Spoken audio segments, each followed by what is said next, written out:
Hello everyone, how are you?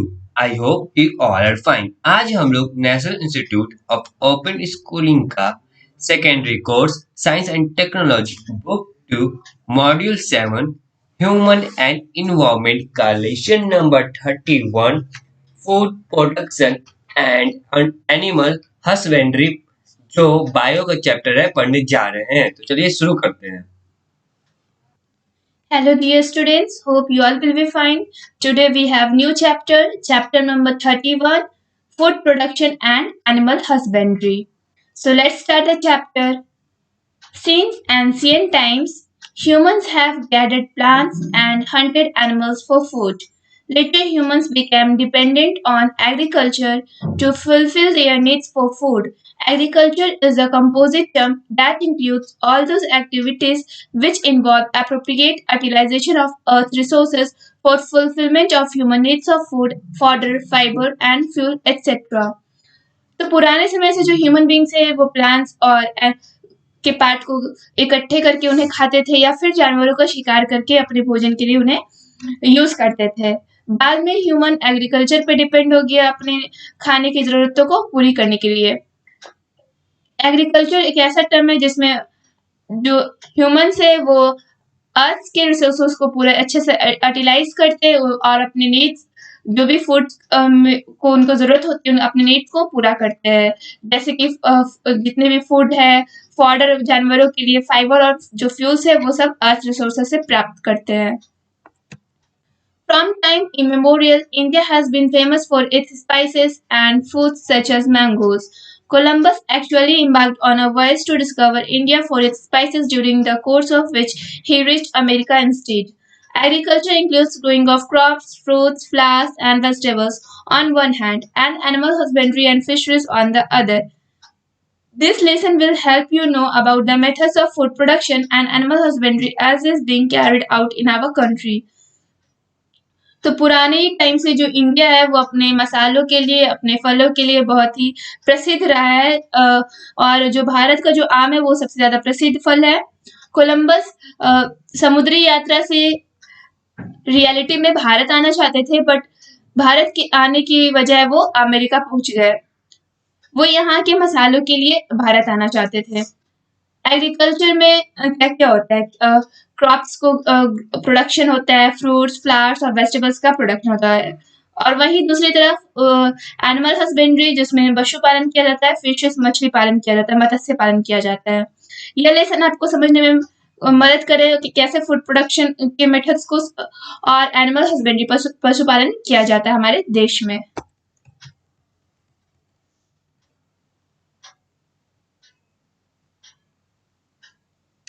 Development of agriculture and green revolution. तो खेती का development कैसे हुआ, फिर ग्रीन रिवॉल्यूशन क्या है, वो हम लोग इस टॉपिक पे पढ़ेंगे। Agricultural practices began around 1000 BC. Early humans subsisted on raw fruit and roots and hunted animals for their meat. After the discovery of fire, humans learned to roast the prey to make it conventionally edible and easily digestible. Subsequently, rearing of sheep and goats as animal husbandry and farming of wheat and barley as agriculture was initiated. Since Vedic times, our country has been agriculture based through methods of farming have changed from time to time. Agriculture depended as monsoons at that time through agricultural implements like the plough were already in use. Today, agricultural research and sustainable farming has placed India among the top major agricultural nations. Between 1905 and 1907, agricultural universities were established in the country. Indian Agricultural Research Council, Pusa, is located in New Delhi. Several Indian scientists are engaged in agricultural research and development. तो हमारे भारत में agriculture की practice कब start हुई थी? 1000 BC से। और जो पहले की जो ह्यूमंस है वो कच्चे फल और रूट्स और जानवरों के मीट को खाते थे अपने एनर्जी को फुलफिल करने के लिए, अपने फूड की जरूरतों को फुलफिल करने के लिए। जब फायर का डिस्कवर हुआ, आग का डिस्कवरी हुआ, तो जो ह्यूमंस थे उन्होंने अपने शिकार को रोस्ट करना सीख लिया था और वो इजिली उस चीज को डाइजेस्ट कर सकते थे। पका हुआ चीज इजिली डाइजेस्ट हो जाता है तो वो आराम से उस चीज को खा सकते थे और अपने खानों को डाइजेस्ट कर सकते थे। उसके बाद उन्होंने शीप और गोट्स की रियरिंग करना स्टार्ट किया, उन्होंने पशुपालन स्टार्ट किया। उसके बाद उन्होंने फसलों को भी उगाना सीख लिया। उस टाइम वो गेहूं और बार्ली का खेती किया करते थे। वैदिक टाइम से ही हमारा जो भारत देश है उसमें एग्रीकल्चर मेथड स्टार्ट किया गया था और फार्मिंग को इनकरेज किया गया था और समय समय से वहाँ पे खेती हुआ करता था। एग्रीकल्चर पहले के जमाने में सिर्फ बरसात पे ही निर्भर होता था और खेती के लिए कुछ यहाँ पे औजार है, टूल्स है, जो कि हल, जो कि पहले से ही यूज किया जाता था, प्लो जिसको बोला जाता है। आज खेती के लिए बहुत ज्यादा रिसर्च हुए हैं और उसके लिए बहुत टाइप्स के अलग अलग फार्मिंग स्टार्ट हुए हैं इंडिया में। और जो हमारा इंडिया है वो टॉप मेजर एग्रीकल्चर नेशंस के बीच में स्टैंड करता है। 1905 से 1907 के बीच में जो बहुत सारे एग्रीकल्चर यूनिवर्सिटी भारत में स्टैब्लिश किए गए, उसमें से एक है Indian agriculture research council Pusa, जो कि न्यू दिल्ली में लोकेटेड है। Several Indian scientists are engaged in agriculture research and development. तो बहुत सारे भारतीय वैज्ञानिक हैं जो एग्रीकल्चर रिसर्च और डेवलपमेंट में आज भी लगे हुए हैं। द ग्रीन रिवॉल्यूशन, अब हम लोग इन इंडियन एग्रीकल्चर, हम लोग अभी यहाँ पे हरित क्रांति के बारे में पढ़ेंगे जो भारतीय के लिए कैसे ये एक remarkable change रहा है. A big change related to crop farming and food production occurred in the Indian agriculture scenario between 1968 and 1988. This period has been termed the golden age of agriculture, named Green Revolution. As a result of the Green Revolution, we have become self-sufficient in the field of agriculture. The credit for this green revolution goes to Dr. M.S. Swaminathan, a great agricultural scientist of our country, for his fight against hunger. He has been awarded the World Food Prize. The joint efforts of our scientists and innumerable farmers had made such a change possible. तो crop farming और food production से लेकर भारत में बहुत बड़ा change हुआ है जो कि 1968 और 1988 के बीच में था। और ये पीरियड को हम लोग गोल्डन एज बोल सकते हैं भारतीय खेती में, जिसे ग्रीन रिवॉल्यूशन यानी कि हरित क्रांति के नाम से भी जाना जाता है। इसके परिणाम स्वरूप जो हरित क्रांति है उसमें से जो भारत है वो अपने लिए सेल्फ सफिशिएंट फूड का प्रोडक्शन करने में सक्षम हो सका। और ये क्रेडिट ग्रीन रिवॉल्यूशन का डॉक्टर एम एस स्वामीनाथन को जाता है, जो कि बहुत ही महान एग्रीकल्चर साइंटिस्ट के नाम पे हमारे कंट्री के लिए फाइट किए हंगर से।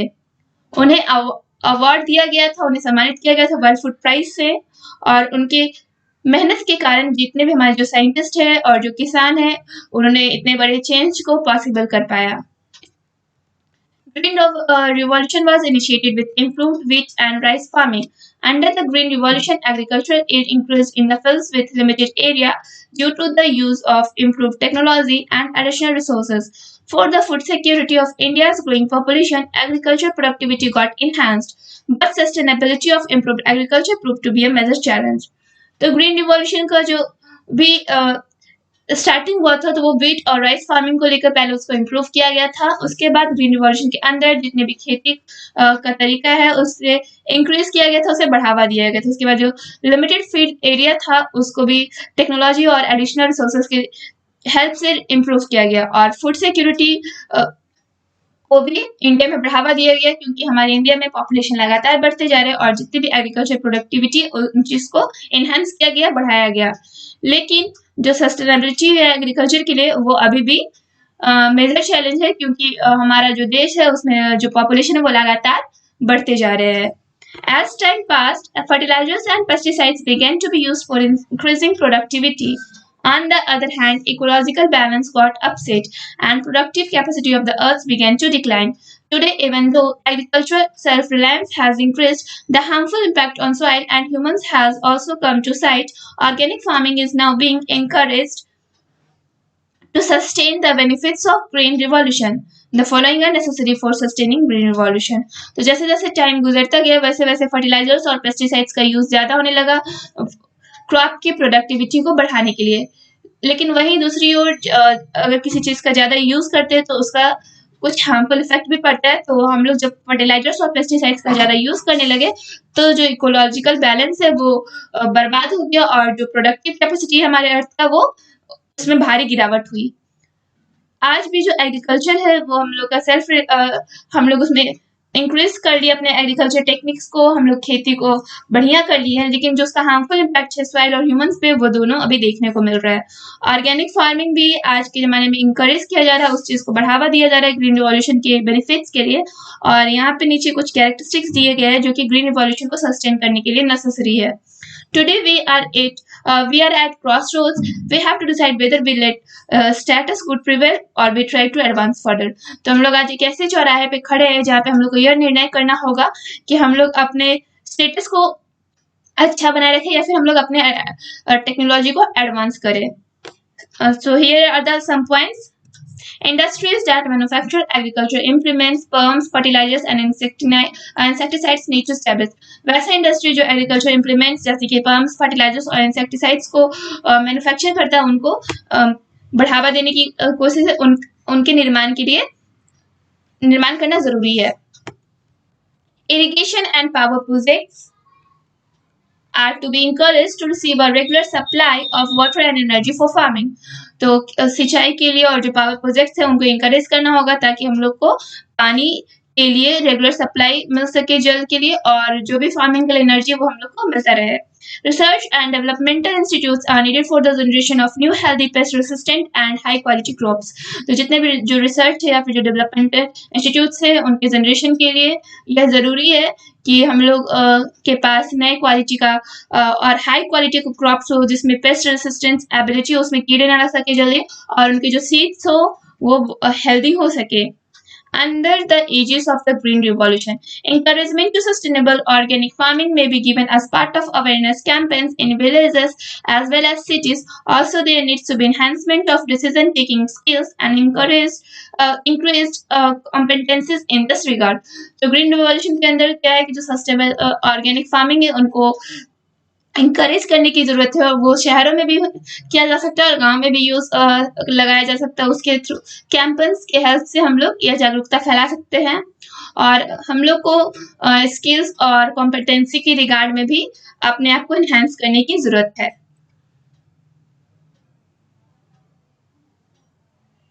If you get an opportunity to travel within Delhi, then definitely go to see the NASC National Agricultural Science Council campus situated in the Todapur area. This trip can provide you with adequate information about the development of agriculture in the country. You can tabulate the relevant information in the table above. तो आपको कभी भी opportunity मिलता है दिल्ली जाने का तो आप लोग NASC जरूर जाओ। NASC का फुल फॉर्म हो गया national agriculture and science council, जो कि टोडापुर के कैंपस में लोकेटेड है, सिचुएटेड है, और ये ट्रिप आपको बहुत ही ज़्यादा इंफॉर्मेशन प्रोवाइड कर सकता है रिगार्डिंग टू एग्रीकल्चर, और ये हमारे लिए बहुत ही एक अच्छा मौका हो सकता है, और आप लोग उसमें जाओगे तो आप लोग को बहुत सारे इंफॉर्मेशन देखने को मिल सकते हैं। The principles and methods of crop productions. The branch of agricultural science which is concerned with crop production and the management of farms is called agronomy. तो साइंस का वह ब्रांच जो खेती से रिलेटेड हो और उसके प्रोडक्शन फसलों के प्रोडक्शन से रिलेटेड हो, उसके मैनेजमेंट से रिलेटेड हो, उस ब्रांच को एग्रोनॉमी बोला जाएगा। प्रिंसिपल्स ऑफ क्रॉप प्रोडक्शन, तो हम लोग यहाँ पे क्रॉप प्रोडक्शन के प्रिंसिपल्स को देखते हैं। The following principles should be adopted for crop production and agricultural field management. तो यहाँ पे कुछ प्रिंसिपल्स दिए हुए हैं जो कि क्रॉप प्रोडक्शन और एग्रीकल्चर फील्ड मैनेजमेंट के लिए अडॉप्ट किए गए हैं। Maintenance of fertility and productivity of soil needs arrangement for prevention of diseases and removal of use pests and weeds. तो फर्टिलिटी को मेंटेन करने के लिए और सॉइल की प्रोडक्टिविटी को बनाए रखने के लिए हम लोग को डिजीज को प्रिवेंट करने के लिए एक जरूरी अरेंजमेंट करना होगा जिससे हम लोग पेस्ट के हेल्प से वीड्स का रिमूव कर सके। Sowing healthy seeds in the field at the right time, at the right distance and up to the correct depth. तो हम लोग को हेल्दी सीड्स को ही अपने खेतों में बोना होगा, जो कि करेक्ट टाइम, मतलब कि जो टाइम होगा उसे से हम लोग को उसमें बीज को बोना होगा, और राइट डिस्टेंस पे, मतलब कि जो डिस्टेंस को मेंटेन करके उसमें सीड को सो करना होगा, और करेक्ट डेप्थ में, ताकि जो उसकी गहराइयां होंगी वो भी करेक्ट होनी चाहिए। Proper arrangements for availability of water and fertilizers, तो हम लोग को फिर उसके बाद वाटर और फर्टिलाइजर्स का भी प्रॉपर अरेंजमेंट करना होगा।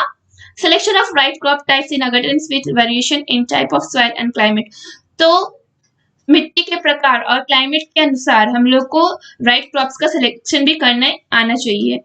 Crop harvesting at a suitable time, और जब उसका समय हो जाए तो उस टाइम भी क्रॉप का हार्वेस्ट हो जाना चाहिए, फसलें कट जानी चाहिए।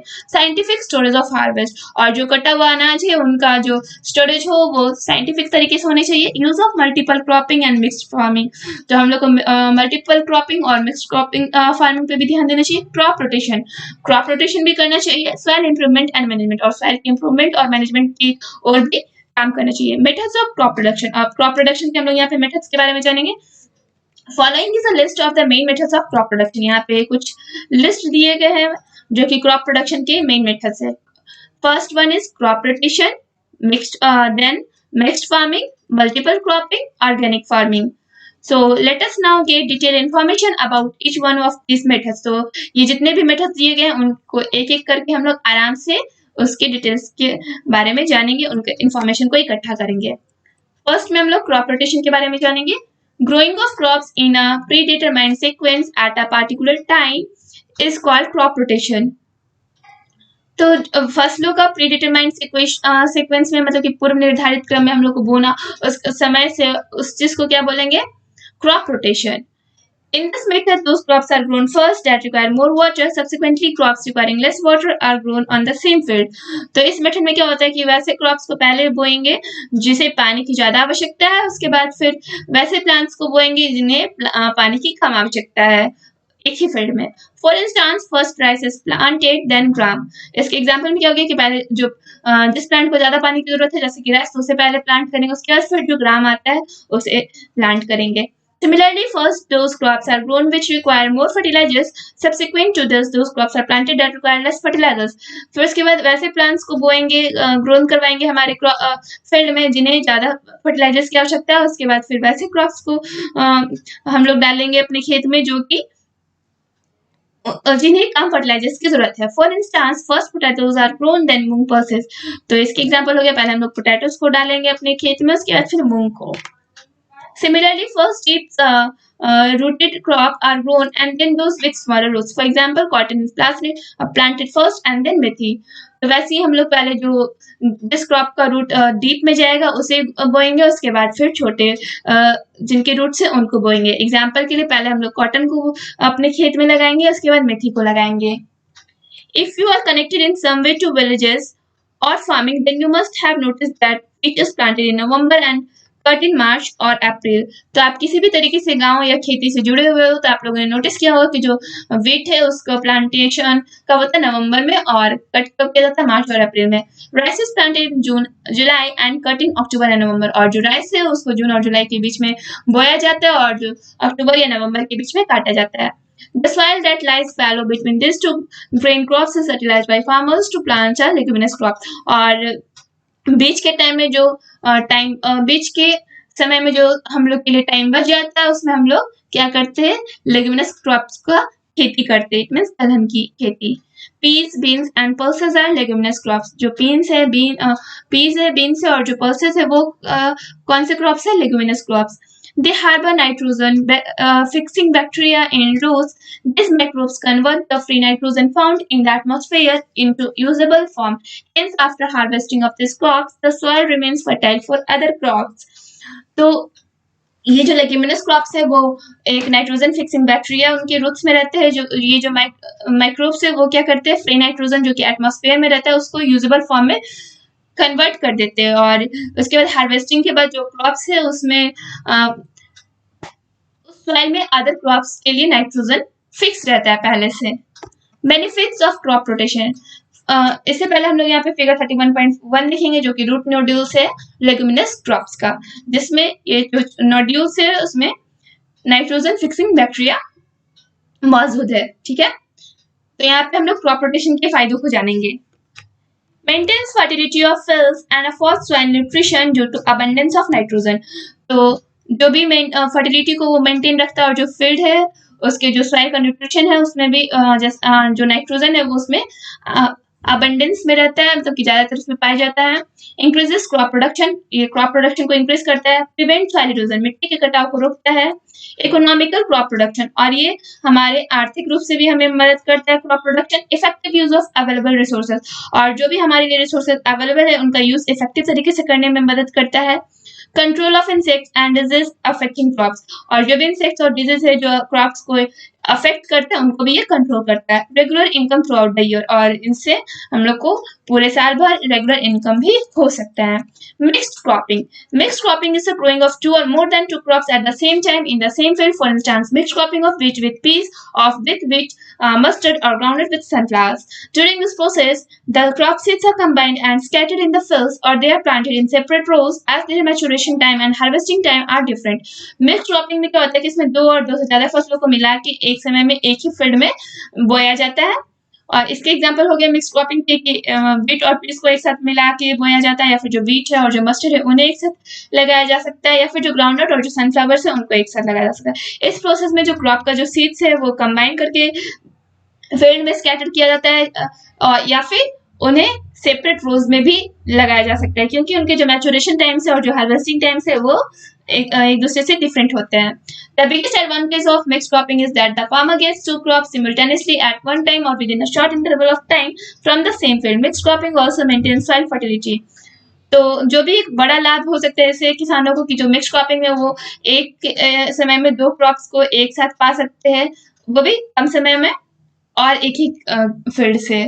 और मिक्स क्रॉपिंग क्या करता है, सॉइल की फर्टिलिटी को मेंटेन करके रखता है। Multi-cropping.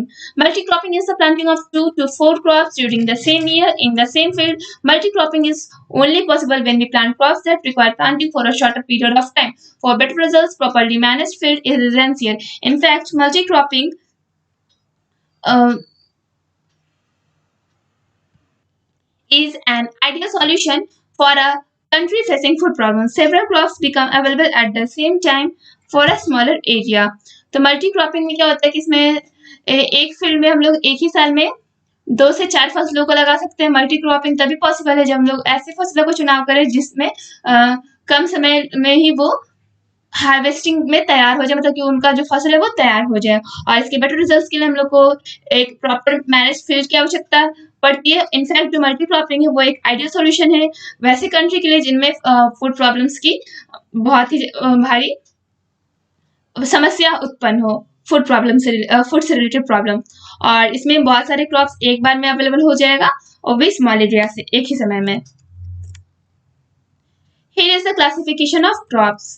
The classification of crops in India has been done primarily on the basis of their family, their life cycle, seasons, economic considerations, specific use are the factors that are duly taken into account. While classifying them on the basis of life cycle, the crops have been divided into annuals, biennials, and perennials. On the basis of seasons, crops have been classified as kharif, crops planted between October and December, Rabi, crops planted between April and July, and Jaid crops. Jaid crops are planted mainly during the summer season or planted in different seasons in accordance with specific crops. In the same way, crops have been classified from the economic point of view into grains, spices, fibrous crops, fodder, fruits, medicinal plants, roots, sesame, and pulses. Sugary crops are included in this category. In a similar way, crops have been classified on the basis of a specific use.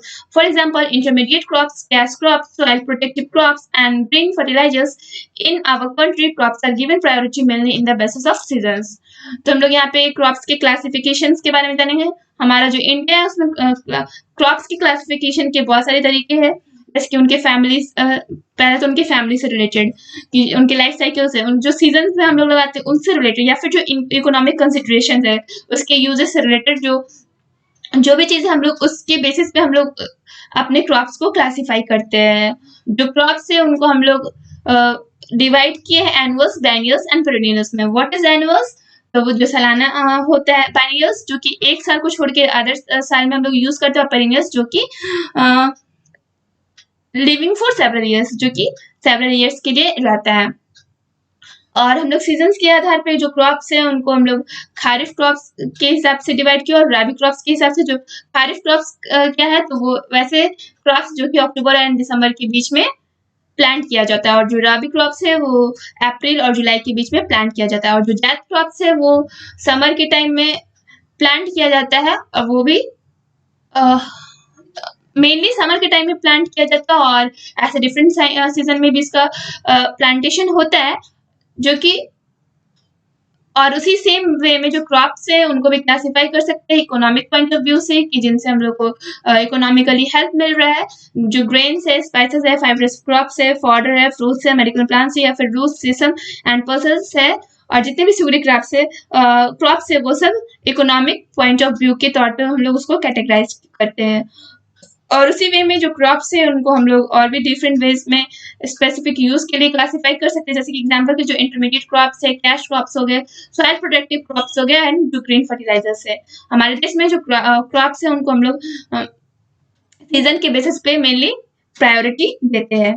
Classification of crops on the basis of seasons, तो हम लोग वैसे crops का classify करेंगे जिसे हम लोग season के बेसिस पे देखते हैं। Kharif, rice, barley, cotton, groundnut, sugar beet, urad, moong, लोबिया, मिलेट, स्टील, अंजी, jute, hemp, arhar, sugarcane, soybean and lady finger.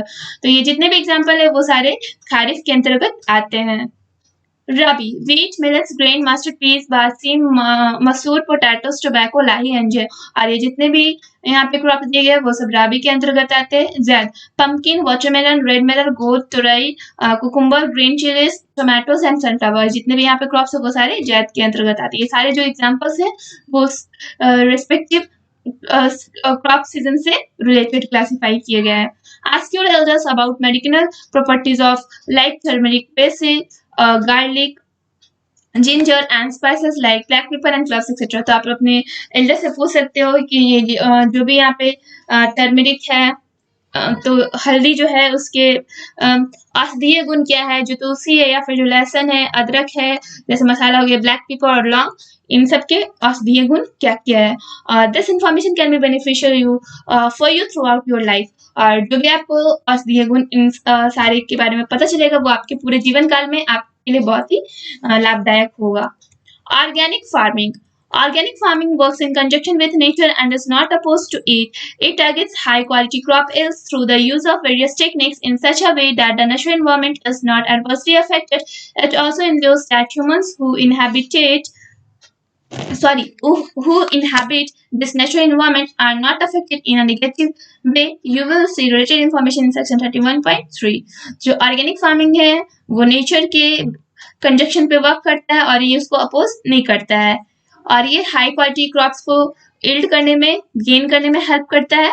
और इसमें हम लोग को वेरियस टेक्निक्स जैसे कि नेचुरल एनवायरनमेंट्स का यूज करते हैं, और इससे नेचुरल एनवायरनमेंट को कोई भी अफेक्ट नहीं पड़ता है। और ये भी जो इंश्योर करता है कि जो ह्यूमंस है उनका जो नेचुरल एनवायरनमेंट है वो अफेक्ट ना हो नेगेटिव वे में। और इससे जो भी रिलेटेड इन्फॉर्मेशन है वो सेक्शन 31.3 में देखा जाएगा। हॉर्टिकल्चर, हम लोग देखेंगे कि हॉर्टिकल्चर क्या है। Horticulture includes the gardening of fruits and vegetables. In horticulture, the subject of the increased yield of fruits and vegetables and their appropriate cultivation is studied. तो horticulture gardening of fruits और vegetables से related है। Horticulture में fruits और vegetables के high increasing yield के ऊपर देखा जाता है और इसके appropriate cultivation को study किया जाता है। The Agricultural Ministry of the Government of India has set up a national gardening mission which is working in order to enhance horticulture and gardening in cities and villages across the country. तो जो हमारे India की जो agriculture ministry government है उन्होंने एक setup तैयार किया है, नेशनल गार्डनिंग मिशन, जो कि वर्क कर रहा है हॉर्टिकल्चर को इन्हांस करने के लिए, और ये सिटीज में भी और विलेज में भी पूरे कंट्री में इसके ऊपर वर्क किया जाएगा। Here is the next question 31.1. Try to solve all the questions related to 31.1. Improved agricultural practices. According to the prominent scientist Dr. M.S. Swaminathan, sustainable agriculture or progressive agriculture is the step-by-step increase in the production of grains in the context of changing environments such as rise in the earth's temperature, rise in the sea levels, and damage to the ozone layer. Such agriculture practices are concerned with enhancing agricultural production is meet such difficulties. In other words, along with the rise in Earth's temperature increasing food production, तो फिर the increasing population has emerged as a big challenge. तो जो भी हमारे scientist हैं doctor M S Swaminathan, वो agriculture से related है और उन्होंने सस्टेनेबल एग्रीकल्चर को प्रोग्रेस किया है स्टेप बाय स्टेप मेथड से, जिसमें उन्होंने ग्रेन्स के प्रोडक्शन को पूरा एनहेंस करके रखा और हमारे इन्वायरमेंट को उससे बहुत ज़्यादा चेंजेस मिले हैं इन्वायरमेंट में, जैसे कि जो अर्थ टेम्परेचर है उनमें राइज हुआ है और जो सी लेवल से वो भी बढ़ता जा रहा है और जो ओजोन लेयर है उसका भी डैमेज हो रहा है, उसका भी डिप्लीटेशन हो रहा है। वैसे एग्रीकल्चर प्रैक्टिस जो कि हमारे एग्रीकल्चर प्रोडक्शन को तो बढ़ा फुलफिल कर देता है, लेकिन बहुत सारे उसमें डिफिकल्टीज भी होते हैं। जैसे कि हम लोग इसको दूसरे शब्दों में समझे तो जो अर्थ का जो टेम्परेचर है वो लगातार दिन पर दिन बढ़ते जा रहा है और जो फूड प्रोडक्शन है वो हमारे इंक्रीजिंग पॉपुलेशन के लिए ना काफी है। मतलब कि अभी भी एक बहुत बड़ा चैलेंज है कि जितनी भी हमारी पॉपुलेशन है उन सबको फूड को उन सबके लिए अवेलेबल कराया जा सके। Unfortunately due to the excessive use of fertilizers, insecticides, pesticides and chemicals, the condition of our soil has become worse. Not only have the destroyed insects, worms, and other living beings found in the soil has also been destroyed. The quality of nutrients found in the soil has also been affected. Today, agricultural scientists maintain that this process of degradation can be halted by the use of organic fertilizers. तो हम लोग क्या चीज़ दुर्भाग्यवश हम लोगों ने अपने food के प्रोडक्शन के लिए, क्रॉप के प्रोडक्शन के लिए ज़्यादा मात्रा में एक्सेसिव में हम लोग फर्टिलाइजर्स का यूज़ कर लिए, इंसेक्टिसाइड्स, पेस्टिसाइड्स और केमिकल्स का यूज़ कर लिए, जिससे जो हमारा सॉइल का क्वालिटी है बहुत ही ज़्यादा बद से बदतर बन चुका है। और ना ही कि ये जो जितने भी हमारे खेतों में हमारे लिए लाभदायक कीड़ा मकोड़े थे या वर्म्स थे या फिर जो अदर लिविंग बींग्स थे जो कि सॉइल में पाए जाते थे, वो सब का भी डिस्ट्रॉय हम लोग कर चुके हैं। और जो भी न्यूट्रिएंट्स हमारे सॉइल में पाया जाता था वो भी हम लोग उसकी क्वालिटी को खराब कर चुके हैं। आज जो एग्रीकल्चर साइंटिस्ट है उन्होंने क्या बताया है कि हम लोग इस डिजनरेशन जो सॉइल का हो चुका है उसको हम लोग तभी रोक सकते हैं जब हम लोग ऑर्गेनिक फर्टिलाइजर्स का यूज करें। In order to enhance our food production, we may not only sow good quality seeds but can also improve the methods of sowing them for harvesting crops. Scientists can make use of scientific techniques. Methods have been discussed below, which have been developed by scientists and which are being used by our farmer in their fields. तो हमारे food production को enhance करने के लिए हम लोग क्या किए हैं कि हम लोग गुड क्वालिटी के सीड्स को सो करते हैं, बोते हैं और उसके तरीकों को, उसके मेथड्स को इम्प्रूव करने के लिए हम लोग क्या करते हैं, बहुत ही अच्छे अच्छे टेक्निक्स का यूज़ करते हैं क्रॉप्स के हार्वेस्ट करने के लिए। और जो साइंटिस्ट है वो साइंटिफिक टेक्निक्स का इस्तेमाल करना हम लोग को बता रहे हैं। लेकिन जो मेथड्स हम लोग को नीचे दिया गया है वो क्या है, साइंटिस्ट के द्वारा डेवलप किया गया है और वो हमारे फार्मर्स के लिए यूजफुल है। Making the soil suitable for farming, तो जो सॉइल है उसको फार्मिंग के लिए suitable banana. The uppermost thin crust of the earth covers the earth like a sheet. This itself functions as the basis for plant life and its growth.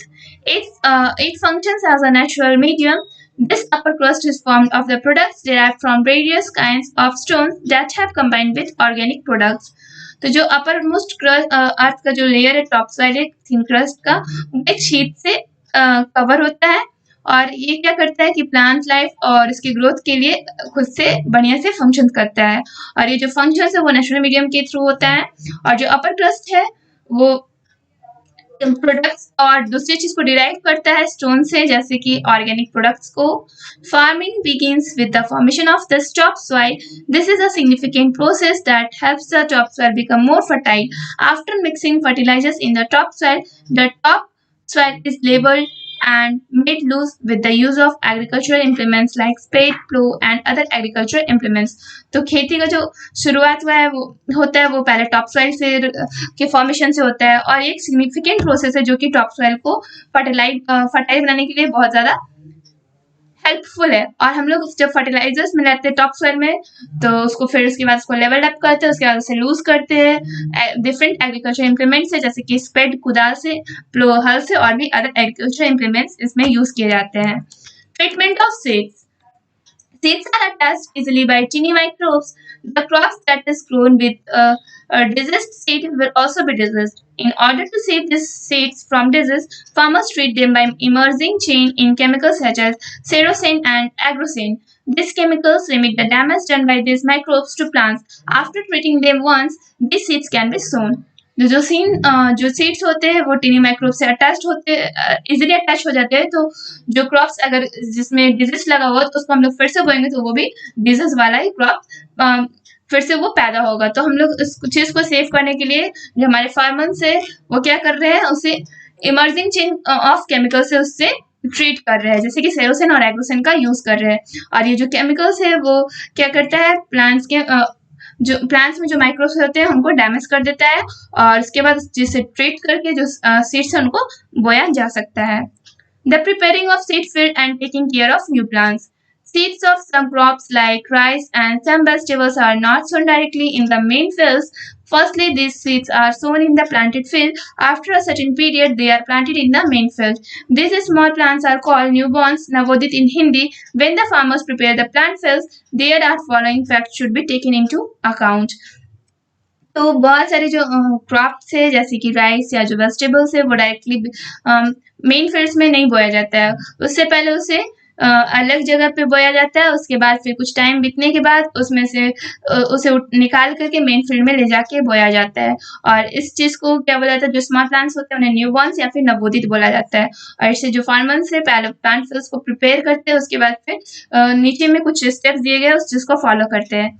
The field topsoil should be soft and loose so that the delicate roots of saplings can grow properly. This is possible by digging and ploughing the field properly. जो topsoil है उनको soft और loose होना चाहिए, और जिससे जो कि plants के saplings जो delicate roots वाले हैं उनका ग्रोथ उसमें प्रॉपरली हो सके। और ये तभी पॉसिबल है जब हम लोग टॉप सॉइल को डिग करके प्लो करके उसे properly तैयार कर सके। Whenever the saplings are planted, the soil should be even leveled so that water gets distributed evenly upon irrigation. और जब कभी भी हम लोग जब saplings को plant करेंगे तो जो soil है उस सॉइल को पहले हम लोग को लेवल अप कर लेना चाहिए, उसके बाद उसमें वाटर डालना चाहिए जिससे कि जो सॉइल का इरिगेशन प्लांट्स का इरिगेशन आराम से हो सके, उसमें सिंचाई होता रहे। All the weeds or unwanted plants should be removed because they receive water and nutrition from the topsoil. As a result, desired plants do not receive adequate nutrition. It is essential to protect the young plants from disease and pests. Chemicals such as parathion, savin, dimacrolone, and rosar are sprinkled on the young plants to prevent pests and disease.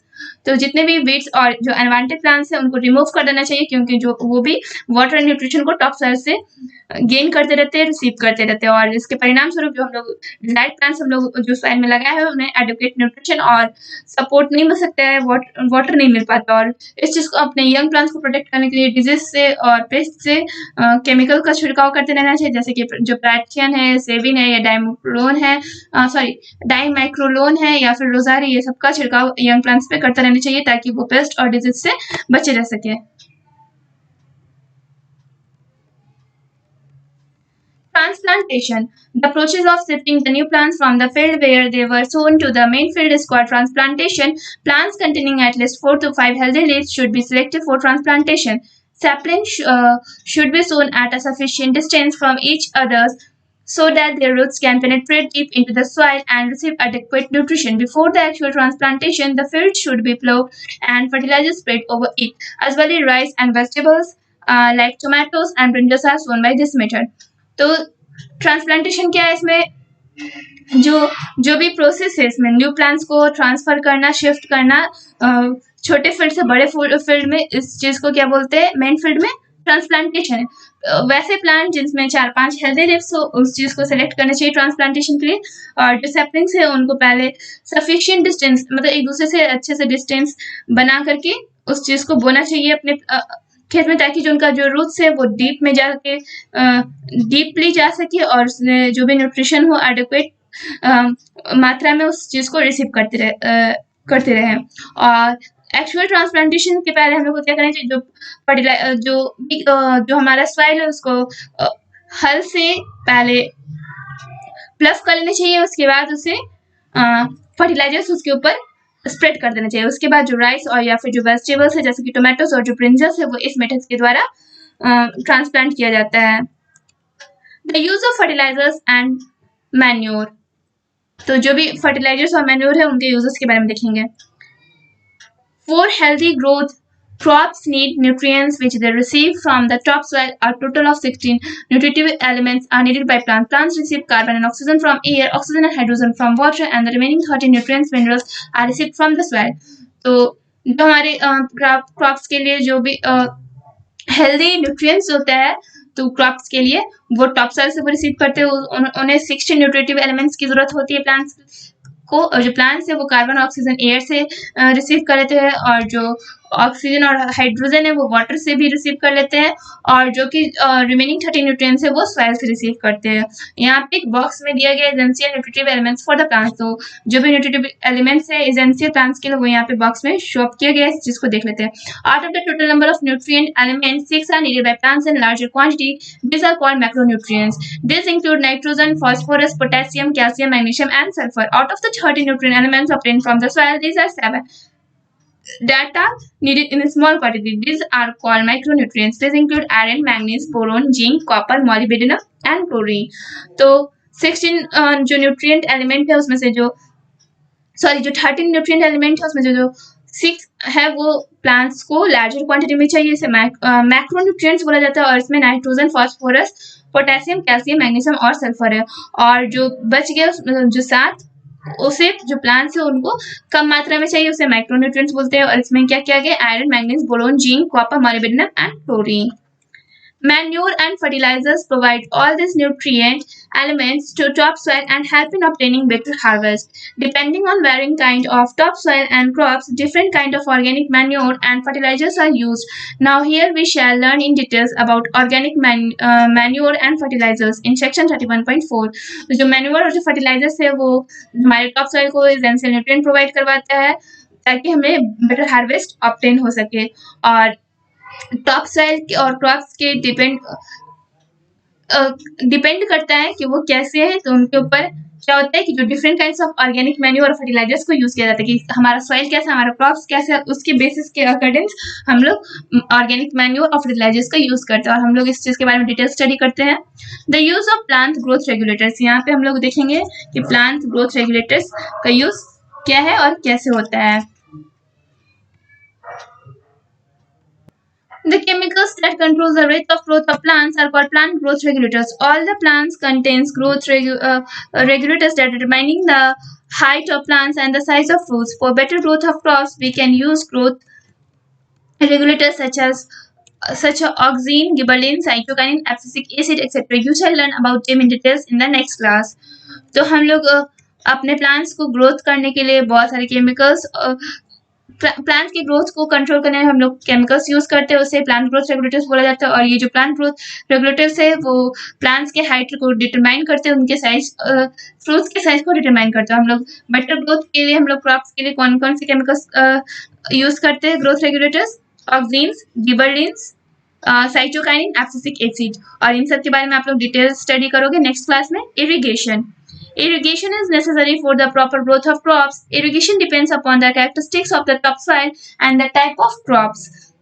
Crops need to be specially irrigated in their young stage, flower bearing stage, and grain bearing stages. Rice requires continuous supply of water. Nowadays, several methods of irrigation are available. Some of the modern irrigation methods include surface irrigation, underground irrigation, sprinkling irrigation, and drip irrigation. Limited amount of water is used in all these types of irrigation. Thus, wastage of water gets prevented in the drip irrigation method. Water drips drop by drop by a special method as the topsoil and mixes with it. In this way, it is available according to the need of the crop.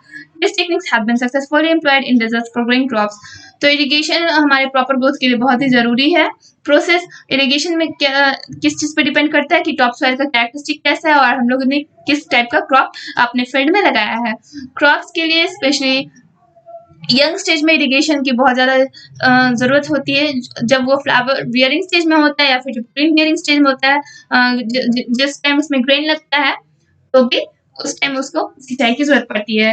Rice जो है वो हमेशा continuous supply of water उसको हमेशा require होता है। और आज के ज़माने में हम लोग के पास बहुत सारे मेथड्स इरिगेशन के लिए अवेलेबल, जैसे कि मॉडर्न इरिगेशन में क्या क्या आ गया, इसमें हम लोग सरफेस इरिगेशन करते हैं, अंडरग्राउंड इरिगेशन करते हैं, स्प्रिंकलिंग इरिगेशन करते हैं और ड्रिप इरिगेशन करते हैं, जिसमें से लिमिटेड अमाउंट ऑफ वाटर का यूज होता है इरिगेशन के लिए, और जो भी वेस्टेज ऑफ वाटर होता है उस चीज़ को प्रिवेंट किया जाता है। और जो ड्रिप इरिगेशन है मेथड है उसमें क्या होता है कि वाटर ड्रिप्स होता है, इट मीन्स जो ड्रॉप बाय ड्रॉप वाटर का रूट के पास ड्रॉप बाय ड्रॉप वाटर जाते हैं और वो टॉप साइड से मिक्स होके और क्रॉप्स के पास वो आसानी से अवेलेबल हो जाता है। इस वे में क्या होता है कि जो क्रॉप्स का जो भी नीड है वो उसका फुलफिलमेंट हो जाता है। और इस टेक्निक को हम लोग देखेंगे तो डेजर्ट एरिया में ज़्यादातर यूज़ किया जाता है, सक्सेसफुली यूज़ किया गया है क्रॉप्स के ग्रोइंग के लिए। Here is the figure 31.3. A which shows drip irrigation and B which shows sprinkling irrigation. इसमें drip irrigation शो किया जा रहा है और इसमें sprinkling irrigation शो किया जा रहा है। Harvesting crops. Till some time back, the farmers used to cut the harvest with sickle, but now this work has become easier after the invention of more sophisticated harvesting implements. More implements cut or dig only the required portion of the plants and their various parts. These implements first collect the various parts of the plant and then separate the usable portions or remove unwanted parts. Nowadays, there are some implements that not only cut the plants but also load them onto vehicles. The size and function of these implements may differ in accordance with the types of crops being harvested. This system depends upon these three factors: the type of crop, the part of the plant, and the degree of ripeness of crop. तो कुछ समय पहले जो farmers थे वो खेती के बाद जो फसलों के कटने का टाइम आता था तो वो हंसुओं का यूज करते थे, हंसिया का, जिससे कि फसलों का कटाई किया जाता था। लेकिन आज के ज़माने में बहुत सारे इन्वेंशन हो चुके हैं हार्वेस्टिंग को लेकर, हार्वेस्टिंग इम्प्लीमेंट्स को लेकर। तो जो भी इम्प्लीमेंट्स है वो क्या, तो वो कट करता है, डिग कर देता है, और जो कि रिक्वायर्ड पोर्शन होता है प्लांट्स का, ठीक है। और इसमें क्या होता है कि जो इसमें पहले तो इम्प्लीमेंट्स को कलेक्ट किया जाता है, उसके वेरियस पार्ट्स को, प्लांट्स का, उसके बाद फिर उसके जो यूजेबल पोर्शन है उनको अनवांटेड पार्ट से रिमूव कर दिया जाता है। और क्या किया जाता है कि जो इम्प्लीमेंट्स है वो क्या करते हैं, ना कि सिर्फ प्लांट्स को कट करते हैं बल्कि उसको अपने व्हीकल्स में और सेल्फ लोड भी करते हैं। उसके बाद जो साइज और फंक्शन होता है इम्प्लीमेंट्स का वो उसके क्रॉप्स के टाइप्स पे डिपेंड करता है कि उसको कैसे काटना है, कैसे हार्वेस्ट करना। और ये क्या है कि वो 3 फैक्टर्स पे डिपेंड करते हैं कि कैसा क्रॉप का टाइप है, कि प्लांट की किस पार्ट को कट आउट करना और किस डिग्री में क्रॉप का राइज करना है। Bio fertilizers, biomass, organic manure. You have already learned that organic manure and fertilizers make the topsoil more fertile. This increases the crop yield. Different kinds of fertilizers and manure are used. तो आप लोग पहले ही पढ़ चुके, जो organic manure है, जो fertilisers है, वो टॉप सॉइल को ज़्यादा फर्टाइल बनाता है। ऐसे क्या होता है कि हमारे जो क्रॉप्स है उनके यील्ड में इंक्रीज होता है। और जो डिफरेंट काइंड के फर्टिलाइजर्स है और जो मैन्योर है उनका यूज किया जाता है। Depending on the different types of soil and variety of crops, organic manures are all these natural ingredients except water, which increase soil fertility.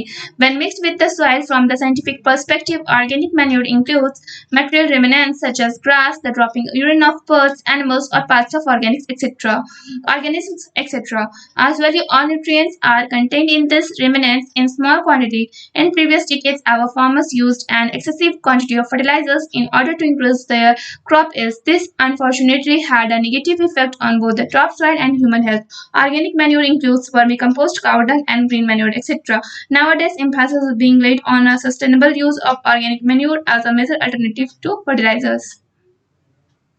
तो ये डिफरेंट टाइप्स के सॉइल और इसके पे डिपेंड करता है, और क्रॉप्स की वैरायटी पे डिपेंड करता है कि हम लोग किस टाइप के फर्टिलाइजर्स या मैन्योर्स का हम लोग अपने में यूज कर रहे हैं अपने खेत में, और इसमें कौन से नेचुरल इंग्रेडिएंट्स वाटर को छोड़ के हम लोग मिक्स करेंगे सॉइल फर्टिलिटी को बढ़ावा देने के लिए, जब जो कि सॉइल से मिक्स होके हमारे क्रॉप्स के प्रोडक्शन को एड कर सके। साइंटिफिक पर्सपेक्टिव है कि ऑर्गेनिक मैन्योर्स को हम जैसे कि जो भी ग्रास रेमिनेंट्स है या फिर जो ड्रॉपिंग्स है, यूरिन ऑफ बर्ड्स है, बर्ड्स का जो यूरिन है, या फिर जो एनिमल्स के पास जैसे कि ऑर्गेनिज्म, ये सब के जो है वो सबको यूज करके हम लोग ऑर्गेनिक मैन्योर का निर्माण कर सकते हैं। सॉरी, जितने भी न्यूट्रिएंट्स है वो सारे रिमेनेंट्स में, मतलब कि अवशेषों में स्मॉल क्वांटिटी में प्रेजेंट होते हैं। और हमारे प्रीवियस डिकेड में जो फार्मर्स है वो फर्टिलाइजर्स का एक्सेसिव क्वांटिटी में यूज कर चुके हैं अपने क्रॉप्स के यील्ड को इंक्रीज करने के लिए, और ये दुर्भाग्यवश इसका जो असर है वो हमारे टॉप सॉइल और ह्यूमन हेल्थ के लिए बहुत ही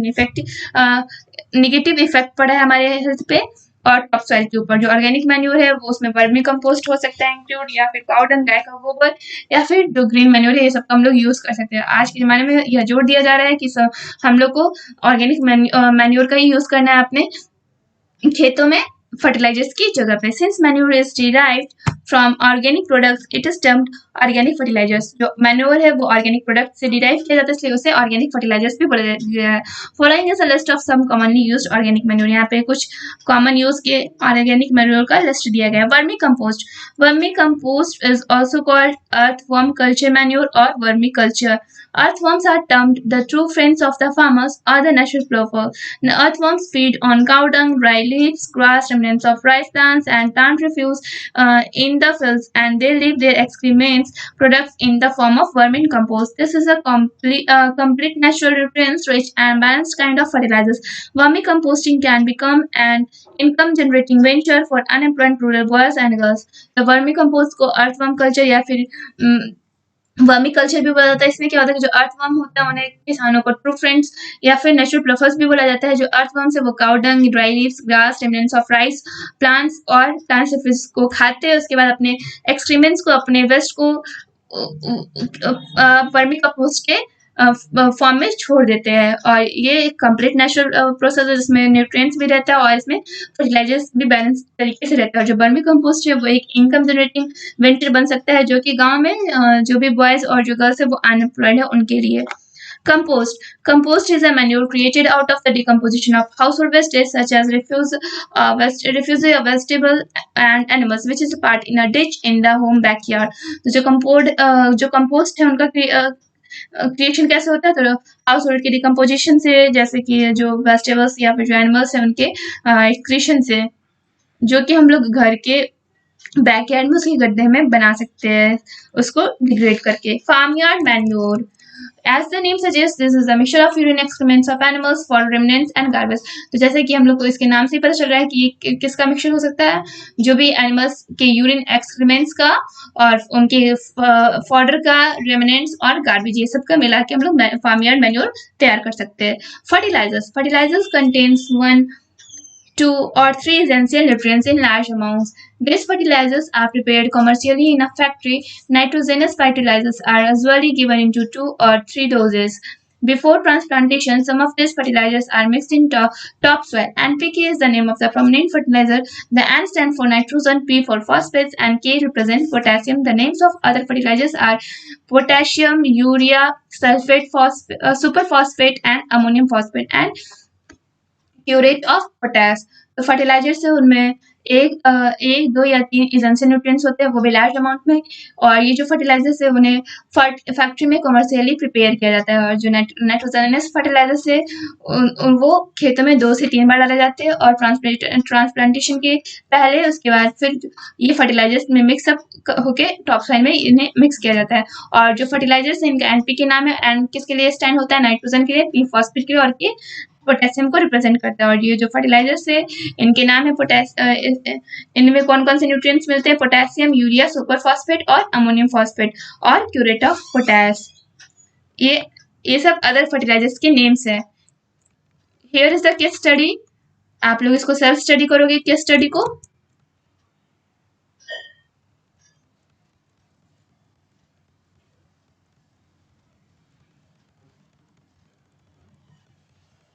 Here is the table which shows difference between organic manure and fertilizer. तो हम लोग इस चीज को देख रहे थे। इधर फर्स्ट में हम लोग का ऑर्गेनिक मैन्योर, इधर फर्टिलाइजर्स है। All the nutrients are found in this but since their amount is limited they have to be used in greater quantity. तो जितने भी न्यूट्रिएंट्स है वो हमारे ऑर्गेनिक मैन्योर में पाए जाते हैं, लेकिन उनका जो अमाउंट है वो उसमें लिमिटेड होता है, इसलिए हम लोग को इसको ग्रेटर क्वांटिटी में यूज करना होता है। Only few nutrients are found in this, but since their amount is more, they are used in small quantity. इसमें कुछ ही न्यूट्रिएंट्स पाए जाते हैं, लेकिन ये लार्ज अमाउंट में उसमें प्रेजेंट होते हैं, इसलिए हम लोग इसको खेतों में कम यूज करते हैं, स्मॉल क्वांटिटी में यूज करते हैं। This can be made easily in the fields. और जो ऑर्गेनिक मैन्योर है उसको हम लोग फील्ड्स में इजिली बना सकते हैं। और fertilizers this can be synthesized only in factories from chemicals. और ये जो फर्टिलाइजर्स उनको सिर्फ फैक्टरीज में बनाया जा सकता है, वो भी केमिकल्स के हेल्प से। और दीज कोस्ट मोर, जो ऑर्गेनिक मैन्योर है उनके दाम ज्यादा हो सकते हैं, और जो फर्टिलाइजर्स है दीज कोस्ट लेस, इनके जो दाम है वो कम हो सकते हैं। Their effects in the soil are long lasting. और जो इनके इफेक्ट है वो सॉइल में लॉन्ग लास्टिंग हो सकते हैं। Their effects on the soil last for in a short time. और इनके जो इफेक्ट है वो सॉइल में कम ही टाइम के लिए होता है। Because of their use the fertility of soil is enhance, circulation of air increases and the term remains controlled. और इनके जो यूज के लिए इनके जो यूज होते हैं उससे जो सॉइल की फर्टिलिटी है वो इनहेंस होते हैं और इनमें एयर का सर्कुलेशन होता है और टेम्परेचर जो है वो कंट्रोल रहता है, कंट्रोल रिमेन रहता है, ठीक है। By the continual use, the condition of the soil becomes worse. Air circulation does not improve. The temperature also does not remain in check. तो इनके कंटिन्यू से क्या होता है कि जो सॉइल है वो पूरी तरह से बर्बाद हो चुका है होता है और जो इनमें एयर का सर्कुलेशन भी नहीं होता, जो टेम्परेचर है वो भी एक जैसा नहीं रहता है। No special precautionary steps are required for their upkeep और स्टोरेज। और इनमें कोई भी हम लोग को प्रिकॉशनरी स्टेप्स या फिर इनके स्टोरेज के लिए कुछ भी हम लोग को कोई भी स्पेशल मेथड नहीं यूज करना होता, लेकिन इसमें क्या है कि constant watch is required for their shortage as a fertilizers spoils due to moisture. हम लोग इसको फर्टिलाइजर्स को यूज करने से पहले हम लोग इसके स्टोरेज पे ध्यान देंगे क्योंकि हो सकता है कि मॉइस्चर की वजह से ये खराब हो जाए।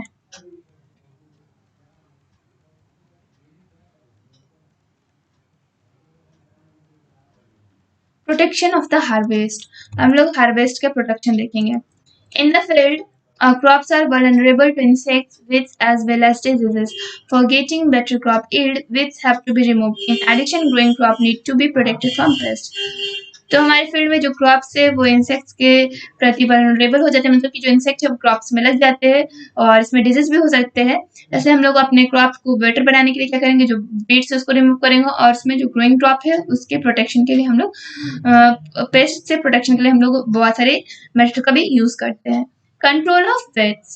Weeds are those useless plants like xanthium, paranthemum, and cypress rotundus that grow along with crops in fertile soil. These weeds compete with the main crop for sunlight, water, and space. Weeds also take away nutrients from the soil. This reduces the crop yield, hence for better yield, which should reduce the crop yield, hence for better yield. Weeds should be removed from the fields in the beginning itself. तो जो beats है वो useless plants है जैसे कि जैंडियम, पैरेंथियम और Cyprus रोटंडस हो गया, जो कि मेन फर्टाइल क्रॉप्स के साथ कंपटीशन करते हैं। वो क्या करते हैं कि जो मेन क्रॉप्स है उनके साथ सनलाइट, वाटर और स्पेस के लिए कंपटीशन करते हैं। जो वीड्स है वो न्यूट्रिएंट्स भी सॉइल से लेते रहते हैं। इससे जो क्रॉप का जो इल्डिंग प्रोसेस है वो रिड्यूस हो जाता है और इससे हमारे जो बेटर ईल्ड है वो हमें नहीं मिल सकता। इसलिए हम लोग को वीड्स को हटा देना चाहिए, रिमूव कर देना चाहिए ताकि हमारे जो क्रॉप है उनका बेटर प्रोडक्शन हो सके। Some weeds like paranthemum cause diseases such as allergy and asthma in human beings. This can be removed by using the plow or harrow. If weeds grow again along the crops, they can be removed manually. Spraying weedicides like NCPA and Semazine also removes the weeds. तो कुछ weeds होते हैं जैसे कि paranthemum जिससे disease हो जाता है जैसे कि allergy और asthma human beings में, और ये कैसे हम लोग इसको रिमूव कर सकते हैं तो प्लो और हैरो की हेल्प से। और जो weeds है वो फिर से ग्रो हो जाता है क्रॉप्स के साथ, इसलिए हम लोग को उसको हाथों से रिमूव करना चाहिए। और जो वीडिसाइड से एनसीपीए, सेमाजाइन ये सबको भी वीड्स में से स्प्रे की मदद से हेल्प कर सकते हैं। Control of crop paste and diseases. Insect pest attack plants in 3 ways। जो इंसेक्ट पेस्ट है वो प्लांट्स को 3 ways में अटैक करते हैं प्लांट्स के ऊपर। They cut off the roots, branches and leaves. वो प्लांट्स के रूट्स, ब्रांचेस और लीव्स को कट ऑफ कर देते हैं। They suck the cellular fluids from various parts of the plants and they make holes in the branches and fruits. और वो क्या करते हैं कि जो भी सेलुलर फ्लक्स होता है वो प्लांट्स के वेरियस पार्ट से उसको चूस लेते हैं, उसको सक कर लेते हैं और फिर वो ब्रांचेस और फ्रूट्स में होल्स बना देते हैं। The crop gets destroyed, insect pest spreads on the crop through the seeds, air and the top soil. Two common fungal diseases of wheat and rice are wheat rust and rice moth. To control this, insecticides may be sprayed at the same time. These pesticides may prove toxic for plants and animals and cause environmental pollution. Just think, cannot disease-resistant crops varieties be used as a control strategy.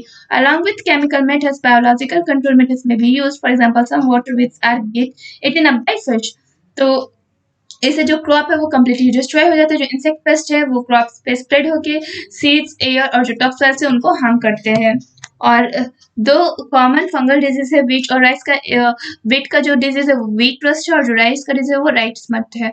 और इस चीज़ को control करने के लिए हम लोग को insecticides का स्प्रे करते रहना चाहिए और सेम टाइम में जो पेस्टिसाइड्स है उसको भी प्लांट्स और एनिमल्स से क्या करना चाहिए, जो पेस्टिसाइड्स है वो प्लांट्स और एनिमल्स और एनवायरनमेंट को पॉल्यूट करते हैं, हार्म करते हैं प्लांट्स और एनिमल्स को और एनवायरनमेंट को पॉल्यूट करते हैं। और सोचिए जो कि ऐसे जो डिजीज है क्रॉप रेसिस्टेंट डिजीज, वो कैसे कंट्रोल होते हैं, किस स्ट्रेटेजी से कंट्रोल किया जाए जिससे हम लोग को कोई हार्म ना पहुंचे।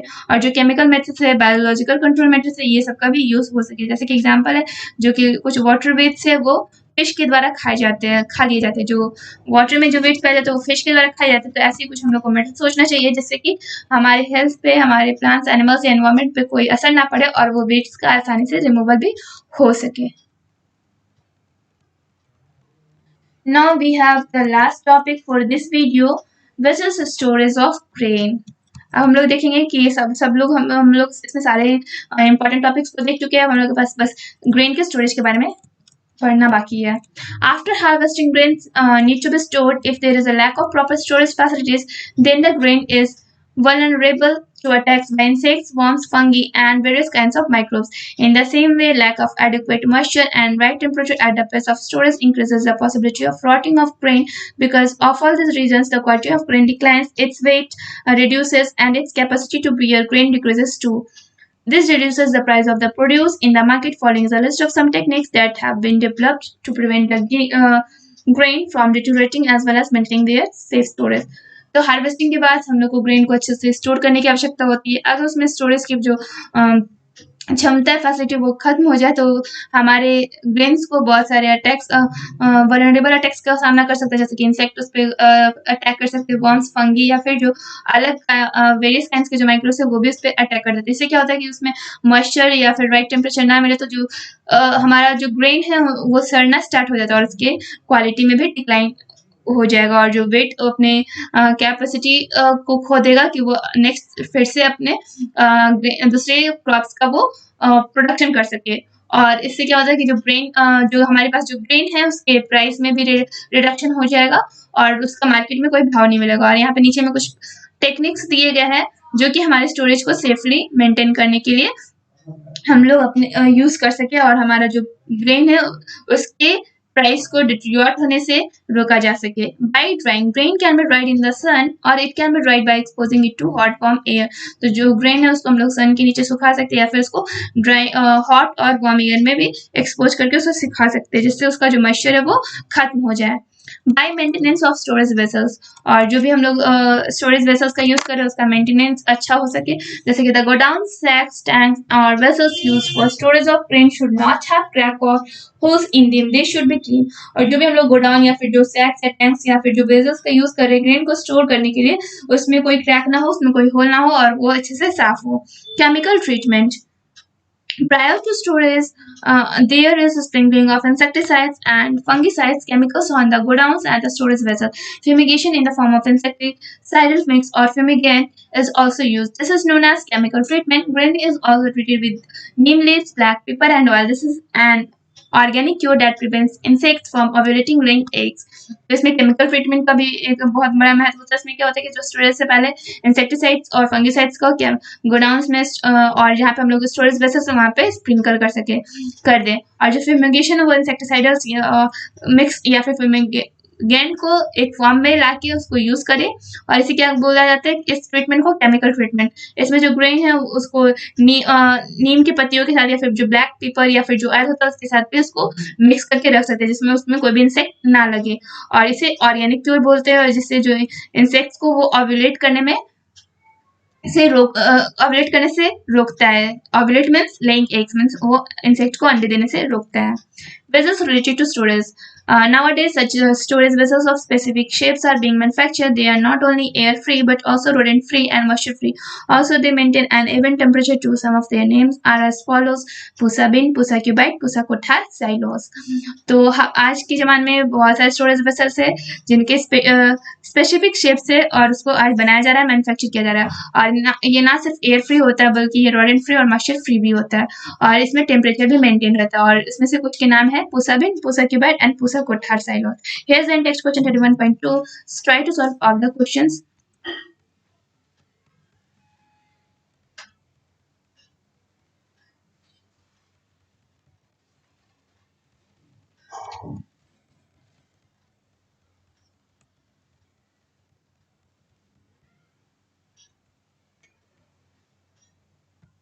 वेल, अभी चैप्टर खत्म नहीं हुआ है। नेक्स्ट वीडियो में ये बचा हुआ पार्ट कवर होगा। अगर इस चैप्टर से कोई भी प्रॉब्लम हो, किसी भी टॉपिक से या क्वेश्चन आंसर से, तो आप अपना प्रॉब्लम हमारे साथ शेयर करें कमेंट बॉक्स में।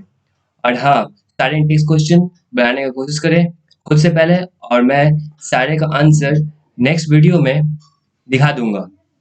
उसके बाद आप उससे चेक कर लेना। Thank you everyone.